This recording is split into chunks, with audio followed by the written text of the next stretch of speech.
raindrops, so don't even try. Wherever you go, they find you. So we're looking to the right now and into a window. This begins a narrow passage through the cave, but at the beginning there's water which has settled, and David is going to make 2 stops so that we can appreciate the quality of water here.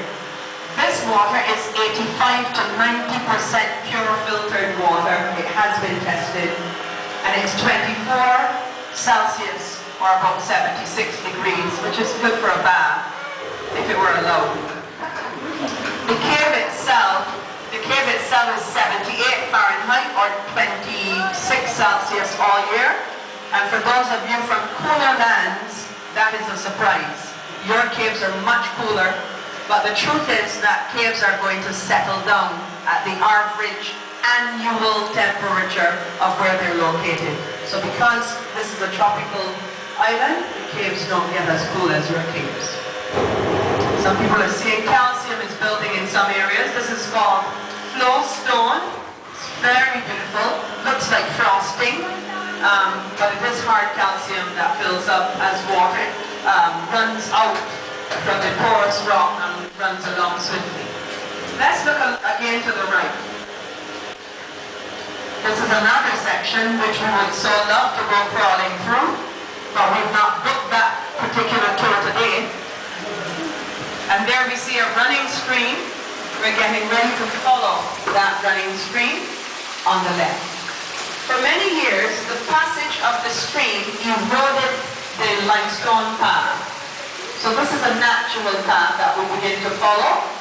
Tony and Ole would have made it up this path, charting the course that the trams would subsequently follow.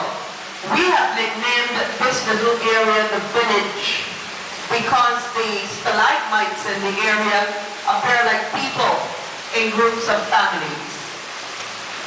Notice how columns are formed when stalactites and stalagmites join up. So you can have fun looking for columns. The 2 men made the difficult trek upwards through the underground stream. Depending on the time of year, they might have encountered more water than we have today. It is all influenced by heavy rainfall on the island.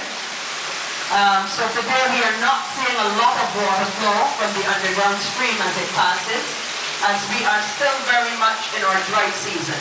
We've not really had the heavy rainfall. So Tony and Ole continued upwards.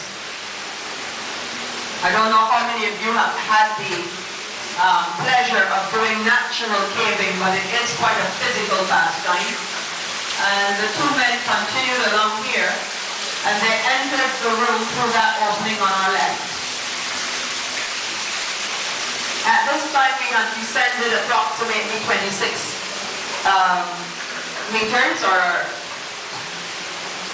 80 feet underground. Let me welcome you to the crystal room, or the rotunda. This is our first temptation spot. We're going to actually get off and be kind of close to the formation. May I remind you, there is to be no touching nor breaking of the formations, and one lady got that out of the way early. She wanted to know why, and I explained because of whatever residue is on our fingertips, it must not slow the growth process as it becomes enmeshed in the calcite. So look at the water. Aren't we tempted for baths and so on? Oh boy. Crystal clear water passing through from the underground stream. We are actually turning on the surface of water because of engineering. Imagine the job that these guys had trying to do that.